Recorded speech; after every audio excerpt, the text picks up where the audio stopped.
Olá, turma do primeiro B, e aí, como é que vocês estão? Tudo bem? Eu espero que sim, espero que vocês estejam bem. Quero começar a aula, já cruzei até os braços, dizendo que estou sentindo falta do primeiro ano. O que foi que houve essa semana? Quase ninguém fez atividade. Primeiro ano, hello, né? Por que não estou fazendo atividades? Não estou entendendo. Vou começar a citar nomes aqui nos vídeos, viu? Olhe lá, não pode ficar sem fazer atividades. Gente, lembre que nesse momento as atividades valem muito, porque é através das atividades que vocês vão conseguir perceber se estão compreendendo os assuntos ou não. Não só na minha disciplina, como em todas, primeiro ano. Ensino médio aí.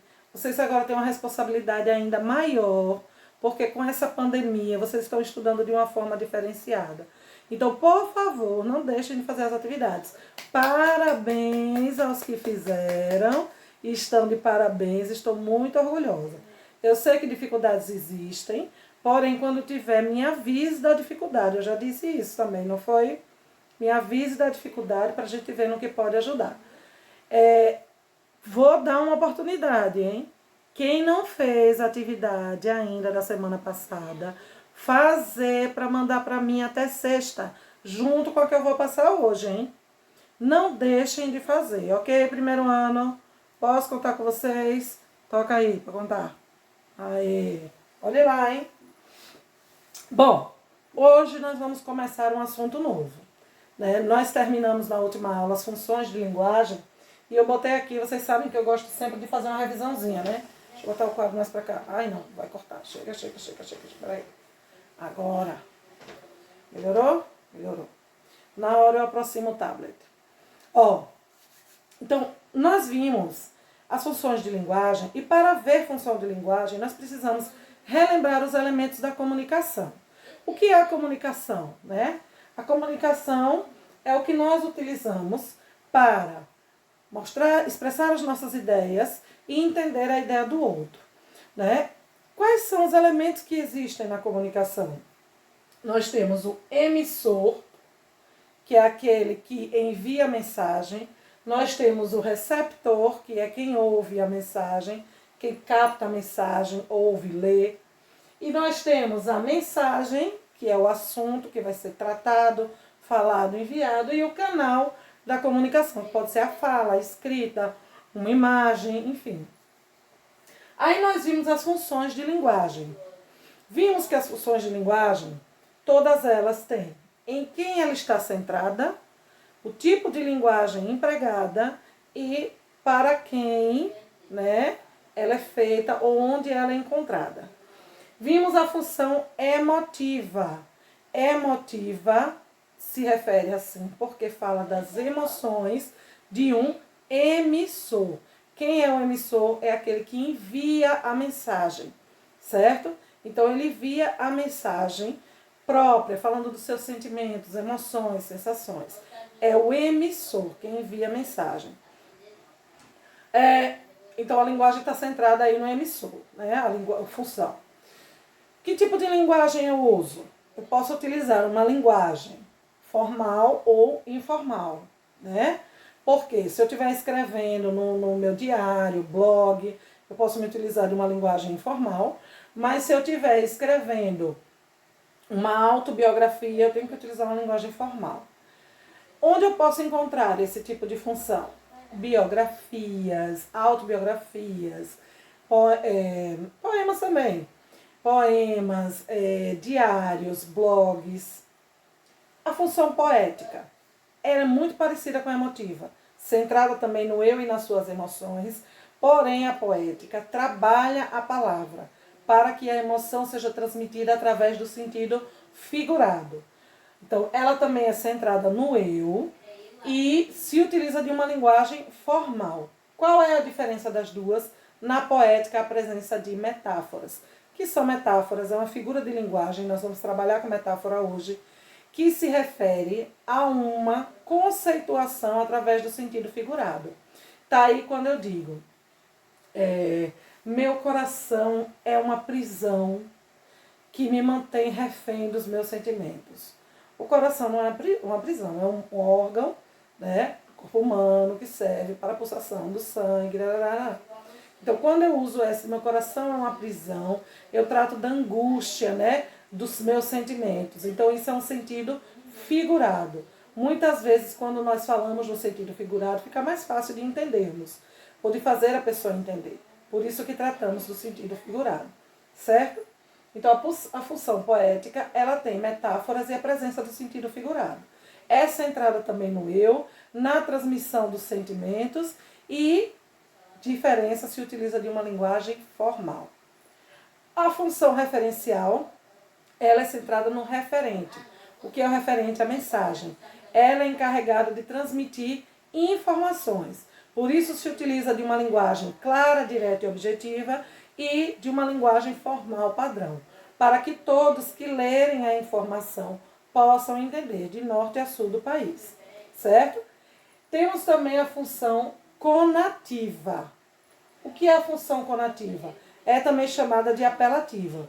É uma função que está centrada no receptor, ou seja, em quem vai receber a mensagem. Essa função conativa, ela está presente nas propagandas e orações, certo? Por quê? Porque eu quero atingir o receptor. O tipo de linguagem que eu vou usar vai depender do meu receptor. Se eu quero fazer uma propaganda para um grupo de advogados, para um grupo de médicos, professores, eu vou me utilizar de uma linguagem formal. Se eu quero fazer uma propaganda para jovens, divertidos, descolados, então eu vou utilizar uma linguagem também com gírias divertidas e descoladas, porque a minha ideia é atrair a atenção do receptor. A função fática é aquela que está centrada no canal de comunicação. Ela tem a finalidade de manter o canal de comunicação aberto. Então, por isso ela se utiliza de termos como viu, entendeu, tá, que chamam a resposta do receptor para que o diálogo permaneça. Então, é uma função que está presente aonde? Diálogos, né? E a função metalinguística é aquela função em que o código fala dele mesmo. Foi essa que vimos na última aula. O código fala dele mesmo. A palavra conceitua o que é palavra. O poema conceitua o que é fazer poema e assim por diante. E hoje nós vamos começar a ver figuras de linguagem. Então, nas figuras de linguagem, o que é que nós temos? As figuras de linguagem, elas trabalham o sentido de um texto. Deixa eu pensar no sentido do texto. O texto tem dois tipos de sentido. Um sentido chamado denotativo e um sentido chamado conotativo. Sentido denotativo é o sentido real da palavra, quando as palavras são empregadas no sentido verdadeiro delas. Sentido conotativo é quando as palavras são empregadas no sentido figurado, né? Então, as figuras de linguagem, elas aparecem nesse sentido figurado, que acaba expressando alguns termos. Por que se utiliza o sentido figurado? Porque muitas vezes a gente consegue compreender melhor a ideia através de um sentido figurado. Antigamente, né, os textos bíblicos eram todos escritos em parábolas. Por que parábolas? Porque eram cheias de sentido figurado. Então, quando se queria transmitir uma lição, uma ideia, um ensinamento, as pessoas não eram estudadas, não iam para a escola, universidade. Eram camponeses, eram pessoas que viviam no comércio local. Então, do que era que eu tinha que me utilizar? Eu tinha que me utilizar de figuras de linguagem para que eles pudessem imaginar e compreender o que eu estava dizendo. Então, se eu dissesse assim, você tem que falar para aqueles que vão lhe dar retorno, né? Você tem que falar só para quem vai lhe dar retorno. Talvez não ficasse compreendido. Agora, quando eu digo, um semeador tinha várias sementes, jogou numa terra cheia de pedregulhos, não floresceu. Quando jogou na terra fértil, floresceu. Então, as pessoas, através desses exemplos, conseguem imaginar e compreender a ideia que está se querendo transmitir. Então, as figuras de linguagem, elas ajudam a compreensão do texto, elas ajudam a fazer retomadas, evitar repetições de palavras, né? E elas trabalham o sentido da palavra mais a fundo. Então, é riquíssimo o trabalho com as figuras de linguagem. Nós vamos ver algumas essa aula e completaremos na aula seguinte. A primeira que eu coloquei, nós vamos ver 4 hoje. Comparação, metáfora, metonímia e catacrese. São 4 super interessantes. A comparação e a metáfora são semelhantes. Veja, a comparação, ela traça parâmetros que podem ou não ser figurados, tá? Usa preposições como o termo como, tal qual, tão quanto, mais do que, menos do que. Já dei um exemplo. Ele é tão inteligente quanto Platão. Então, eu uso uma imagem, um sentido figurado, né? Mas eu uso a comparação tradicional. José é mais alto que Joaquim. Comparação, certo? A comparação usa esses termos comparativos. Já a metáfora, ela faz uma comparação direta. Ela conceitua sem o uso de termos comparativos, tá? A metonímia, eu vou explicar, é melhor explicar depois de anotar, né? Para vocês irem compreendendo cada um. Deem uma olhadinha nesse quadro para vocês copiarem no caderno. Deixa eu pegar ele aqui e aproximar. Espera aí um instantinho. Olá. Tirem aí o print da tela para vocês anotarem no caderno, tá? Elementos da comunicação, funções de linguagem e figuras de linguagem. Ok? Tira o print aí. Agora vamos lá, continuação das figuras de linguagem. Tira um print aí da tela, por favor, primeiro ano. Copia no caderno, tá? Vamos lá, metáfora, metonímia e catacrese. São nomes lindos, pode ser nome dos filhos de vocês. Eu tinha um professor que dizia, bota o nome dos filhos de vocês, metáfora, metonímia e catacrese. Tá vendo? Tira um print aí da tela, por favor. Vamos à explicação. O que é metáfora, né? Eu vou colocar o tablet para lá, peraí, já vou botar de volta. Tirar uma foto, tira aí. 1, 2, 3. Isso. Agora vamos lá. Então, a metáfora, o que é? A metáfora é uma comparação direta. Que usa, vimos lá a comparação, que é aquela que usa termos comparativos. Como, tão, quanto, mais do que, menos do que. Isso são termos comparativos. Então, quando tiver isso numa frase, ali é comparação. Metáforas é uma comparação direta que não usa termos comparativos, certo? Ela se utiliza de imagens para conceituar alguma ideia, tá? Por exemplo, Beatriz é uma leoa defendendo os filhos. Não quer dizer que ela se transforma, ela não é mutante e de repente se transforma em leoa, não. Né? Quero dizer o quê? Que ela fica brava, ela fica corajosa defendendo os filhos. Mas eu usei uma figura de leoa, que é valente, né? Eu usei uma figura aqui. Não quer dizer que ela seja. Eu estou traçando uma comparação, só que sem termos comparativos. Você deu um olhar gelado para ele. Então, esse olhar gelado, o olhar não tem temperatura, né? Então, esse gelado, tem até outra figura, que é uma figura de construção, se eu não me engano, que fala isso de colocar sensações em termos que não tem sensações, mas isso a gente deixa para depois. É sentido figurado e é uma metáfora, pode ser considerado também. O que é a metonímia? Metonímia é quando nós retomamos uma ideia através da sua parte. Por exemplo, eu digo assim, de manhã eu tomei um Danone. Gente, só que deixa eu dizer uma coisa. Como é o nome daquilo ali? Não é Danone.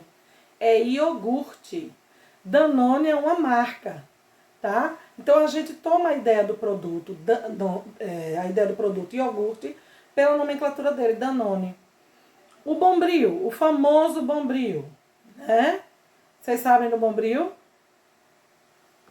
Então, como eu estava dizendo, o Bombril, se eu disser assim, vá lá comprar um Bombril, o senhor perguntar, o que é isso aqui? Vocês vão me dizer o quê? Bombril. Mas o nome disso aqui não é Bombril, sabia? Bombril é a marca. É tanto que esse daqui, ó, é a Solan. É a Solan. Bombril é uma marca, certo? Então, como é o nome disso aqui? Vocês sabem? Tá aqui escrito, ó. Esponja de aço. Esponja de aço é o nome disso aqui. Aí tem vários tipos. Tem a Solan, tem Bombril, várias marcas, certo? Mas isso é esponja de aço, tá? E assim tem todas as outras coisas. Cotonete é também uma marca, sabiam disso? Pega ali um cotonete, é marca. O nome daquilo é haste flexível. Durante muito tempo, nós tivemos um problema com esse produto aqui, ó. Deixa eu mostrar. Nós tivemos um problema com esse produto aqui. Sabe o que é isso? Amido de milho? Não. Se eu escrevesse assim, maisena, todo mundo saberia. Então, isso daqui é maisena, tá? Durante muito tempo houve a confusão, porque a marca maisena era escrita com Z. E maisena, produto, é com S. Então, isso daqui, é tanto que agora já mudaram nas embalagens, olha. Já bota o significado, é amido de milho, certo? Então, é a tomada do todo pela parte, da ideia geral pela sua marca. Como o cotonete que eu disse, né? Olha outra aqui que eu botei até no exemplo. Eu tomei Nescau hoje pela manhã, ó. Nescau, pega ali um Nescau pra mim, é assim. Só que o nome disso daqui não é Nescau. Isso daqui, ó, deixa eu ver se tá escrito na embalagem. Não, mas isso aqui é um achocolatado, né? É a mistura de leite com chocolate, é um achocolatado, certo?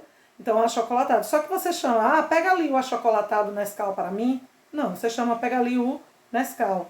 Então, você faz a ideia do todo pela parte dele, certo? Assim como você pode falar de uma obra através do seu autor. Elsa adora ler Machado de Assis. Não é que ela vai ler a pessoa, vou ler a pessoa, não. Ela lê as obras, mas nós podemos tomar a ideia. Em vez de botar, Elsa adora ler as obras de Machado de Assis. Basta botar o nome, que eu retomo a ideia geral só pelo nome. Tá claro que é metonímia? Muito bem. Vamos agora para catacrese. Catacrese, além do nome, é uma figura de linguagem super engraçada. O que é catacrese? É quando nós damos nomes de parte de seres vivos a parte de seres inanimados. Por exemplo, o pé da mesa quebrou. Não existe outra nomenclatura para isso, é pé mesmo. Só que quem tem pé, a mesa tem pé, ser vivo, não. É um ser vivo que tem pé. Então, só que eu uso o mesmo termo para designar algo que usa para equilíbrio do ser vivo, para denominar algo que equilibra o ser inanimado. Então, pé da mesa, asa da xícara, boca do fogão, dente de alho, tudo isso é catacrese. Certo? Compreenderam até aí? Então, vamos fazer a mágica para ir para a nossa atividade. Bom, pessoal, aqui está a atividade. Na atividade vem dizendo assim: classifique a figura de linguagem presente em cada frase. Na letra A, não se sente no braço do sofá. Letra B, minha sogra é uma cobra. Letra C, você é meu raio de sol brilhante. Letra D, nós somos unha e carne. Letra E, Pedro é tão esperto quanto Paulo. Letra F, coloque um dente de alho na comida. Letra G, ele é como um pirata que rouba nossas boas ideias. Letra H, compre um bombril e 2 cotonetes. Letra I, João comeu Ruffles no lanche. Então, vocês vão dizer qual é a figura de linguagem que aparece em cada uma dessas frases. Façam a atividade. Quem não fez a da semana passada, faz e me entrega junto com essa até sexta-feira, viu? Vou esperar, viu? Sexta-feira, dia 21, estou esperando, tá? Bye, bye. Fica aí com a atividade, ó. Tira o print. Bye, bye.